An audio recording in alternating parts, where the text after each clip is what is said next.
Hi everyone, let us start off with the rotational kinematics first question. A wheel has a moment of inertia 80 kg/m² about an axis through its center and perpendicular to the plane of the wheel. It rotates with angular velocity 6000 radian per second about the axis. At a particular moment, a brake is applied to the wheel slows down at a constant rate and stops 30 seconds later.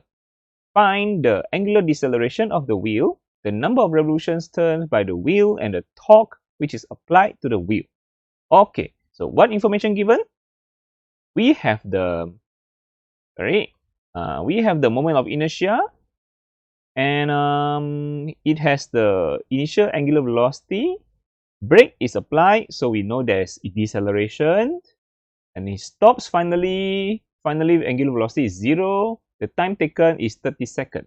Okay, find the angular deceleration. So alpha we need to find. So in fact, I have summarized the information down here. Moment of inertia, initial velocity, initial angular velocity. Brake means it has alpha deceleration. Final velocity is 0. Angular velocity, final angular velocity is 0 because it stops, and time taken is 30 seconds.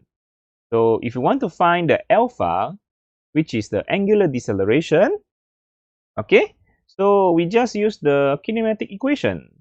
Still remember? We have final velocity, initial velocity, time. So it is like v equal to u plus at. V equal to u plus at. So translate that to rotational terms.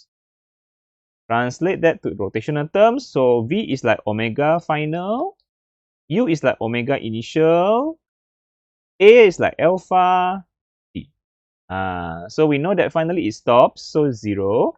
Initial velocity is 6000 radian per second, and alpha t is 30 seconds. Okay, so what is our alpha? We got the alpha equal to negative 200 radian per second square. That's our alpha, angular deceleration. Negative means it decelerate. Okay, decelerate. So the unit is radian per second square, right? Now find the number of revolutions turned through by the wheel. So this it wants the n number of turns. For this, if you want the number of turns, first you must find the total angular displacement. Okay, then only can find the number of turns it has traveled. Okay, yeah, the total number of revolutions it turned through before it stopped. So first we must find the total angular displacement. So we already have this is like, this is actually initial velocity is like u, this is like v t, yeah, alpha is like a. So so if you want to find theta is like s, displacement. Okay, so now if you want to find s, which is theta, we use the s equal to half u plus vt. We have u, v, and t, isn't it? So half u plus vt. Or since we already found the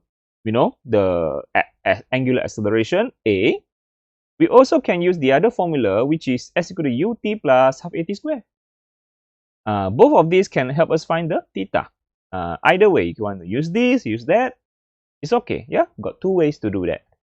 So if I translate to rotational terms, s is theta, u is like omega initial, v is like omega final. Okay, this is theta. Okay, this is u is omega initial, a is like alpha t. So see which one you want to continue. You want to use this or use that? Both can. Yeah. So but now I just use this. Find the angle theta. Okay, what is our omega naught? 6000. Okay, 6000, and then omega final is 0 because it stopped. 30 seconds. Okay, so what is our theta? 90,000 radian.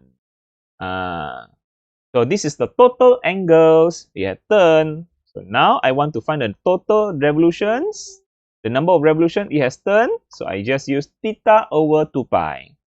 2 pi actually is the angles for one revolution. Yeah, the angles for one revolution. So if I divide the total angle by the angles for one revolution, then I can find the number of revolutions it has turned.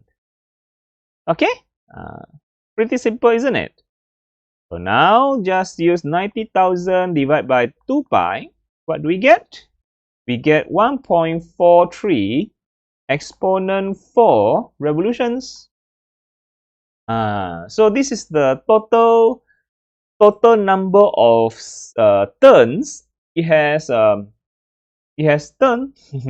Okay, this is the total number of revolutions it has turned before it stopped. Okay, now want to find the torque which is applied to the wheel. We want to find the torque. Torque is this one, tau. Because we know that it has alpha. When you have alpha, you must have torque. Torque is like force, you know. Torque is like force. Torque is like force. You see, like this one. When you have what angular acceleration, you must have the torque. It's like last time you have acceleration, you must have force. This time you have angular deceleration, then you must have the torque. Okay. So total AF equal to MA, so total torque equal to I alpha. They are equivalent. Okay, because we know that there is alpha, there is torque. When there is alpha, there must be torque, right? So let's find out. Because this is a brake, you know, this is a brake, so brake will bring the friction. So it's called the frictional torque. It's called the frictional torque.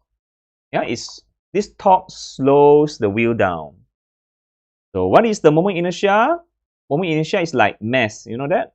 Moment inertia is like something like mass. Okay. The angular deceleration is like acceleration. The torque is like force. You know that? They're equivalent. So okay, moment inertia is AT. So just put that into the equations, and angular deceleration is negative 200. The negative you must put. The negative is very important. And then we have negative 1.6 exponent 4 Newton meter. Newton meter is the unit for torque. Because we know that torque is equal to Fr sine theta. You know, because the force is Newton, the R is meter. That's why torque ends up as Newton meter. Okay. So if we look carefully, this one become also 16 kilonewton meter. Okay, exponent 3 kilo. So is it correct? Yes, negative 16 kilometer. Yeah, kilonewton meter.